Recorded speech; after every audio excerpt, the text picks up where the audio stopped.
September 14th, 2003. A Hells Angels clubhouse outside Phoenix. 30 bikers stand in a circle. At the center, a man kneels on a cold concrete floor. One biker presses a pistol against his temple. Another pulls open his shirt, checking for a wire. If they find anything, he disappears. No trial, no body, nothing. They find nothing. The room goes quiet. Then the vote happens. A patch is stitched onto his back. He is now a full member of the Hells Angels, one of the most violent motorcycle gangs in the world. But there's something no one in that room knows. The man they just trusted with their lives is a federal agent. His real name is Jay Dobbins, ATF special agent. For 21 months, he lived inside the Hells Angels. No wire, no backup, no extraction plan. He memorized drug deals, weapons caches, even murder confessions. His operation led to 55 arrests, the most successful biker gang infiltration in American history. The government gave him medals, and then it destroyed him. His protection was revoked. His identity was exposed. His house was burned down with his family inside. And when he begged for help, they accused him of setting the fire himself.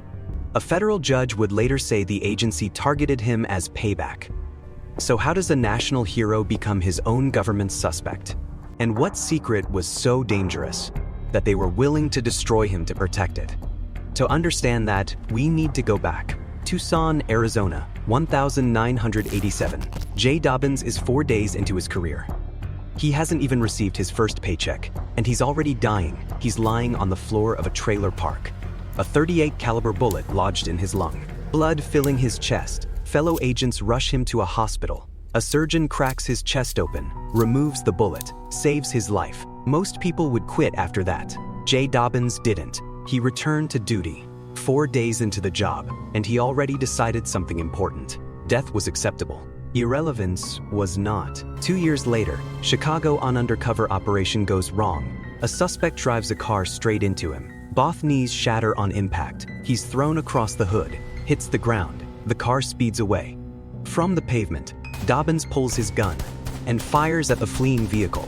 A week later, he walks back into the office, on metal leg braces, asking for his next assignment. This becomes the pattern. Over the next decade, more than 500 undercover operations, gun deals, drug stings, prison riots, biker gang infiltrations. Each injury becomes something else. Not weakness, not damage. Proof that he belongs. Criminals begin calling him something. Jay Bird, the agent who doesn't break. The man whose scars tell a better story than any resume ever could. But that life comes with a cost. At home, his family is falling apart. His wife and children learn to read his mood like a warning signal. When he's home, he's not really there. Still aggressive, still on edge. Still Jay Bird. Years later, he admits the truth. He was selfish, and his family was afraid of him. Then comes the assignment. 2001, a violent shootout between Hells Angels and Mongols leaves multiple people dead. The ATF decides to attempt something no agency has ever done: put an undercover agent inside the Hells Angels. Not as an informant, not as an associate. A full patch member. There is only one person reckless enough to try. Jay Bird. The operation is called Black Biscuit. Dobbins erases his identity. He becomes someone else. Jay Davis, a gun runner, an enforcer, a man with no past. He builds the character carefully. Staged violence, controlled chaos, calculated aggression, everything designed to look real, because it has to be. If even one biker suspects the truth, he's dead. The Hells Angels investigate him, on say twice, 3 times, background checks, surveillance, questions each time. His cover holds, but one man isn't convinced. A veteran enforcer watching him, waiting. Then comes the test. A gun is pressed to his head. He's told to strip, looking for a wire. Piece by piece, he removes his clothes. Nothing, he survives. But just barely. Finally, the moment comes. Proof. The gang wants evidence he's killed someone, so the ATF stages it. A fake execution in the desert. Blood, photos, a body. Dobbins walks into the clubhouse, drops the pictures on the table. The room changes. Respect, applause, acceptance. By the end of the night, he's voted in. Full patch, Hells Angels, for the next 21 months. He lives inside the gang. Every day, a risk. Every conversation, a test. Every ride could be his last. He gathers everything: names, deals, weapons, confessions. At home, his son gives him a small stone and says something he never forgets. When you feel scared, hold this. That moment breaks him because he realizes something. He's winning the mission, but losing everything else. In the end, the operation is a success. 55 arrests, major cases, national recognition. On paper, a perfect victory. But off paper, everything begins to collapse. The cases start falling apart in court, evidence challenged, charges dropped. Public criticism grows. The operation becomes an embarrassment. And in institutions like this, embarrassment needs a target. That target becomes Jay Dobbins. The same agency that sent him in starts backing away. Internal memos change. Blame shifts. And then, something worse happens. His identity becomes public. Now every gang he infiltrated knows who he is. Death threats begin, not vague ones, specific ones, addresses. Family details, daily routines, a $50,000 bounty on his head. He asks for protection. Calls, emails, requests, nothing. Then suddenly everything is removed. His family's cover identity's gone. Exposed overnight.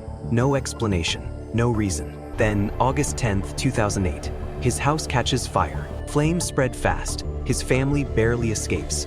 They survive by seconds. The next morning, federal agents arrive. Not to find who did it, but to investigate him. They accuse Jay Dobbins of burning his own house. Years later, a federal judge reveals the truth. The agency knew he didn't do it. They targeted him anyway, as payback for speaking out. For filing a lawsuit, for refusing to stay silent. And behind all of this was something bigger, a scandal the agency didn't want exposed. Operation Fast and Furious. Thousands of weapons allowed to reach criminal groups. Weapons later used to kill federal agents. The same leadership involved in that scandal was connected to Dobbins' case. Suddenly, everything makes sense. He wasn't a suspect, he was a problem. And problems get eliminated. Dobbins takes the fight to court.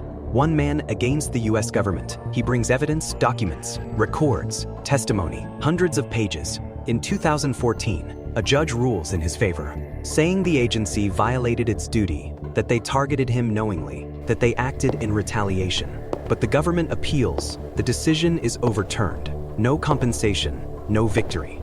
At least not legally, because one thing remains. The record, the truth, documented permanently. Jay Dobbins did something no one else has done. He infiltrated the Hells Angels, survived, took down 55 criminals, and exposed his own government. The only thing he couldn't survive was the institution he served. Because sometimes the most dangerous place for a hero is not inside a criminal organization. If you want to see more real stories like this, make sure to subscribe, because sometimes the truth isn't hidden by criminals, but by the institutions meant to stop them.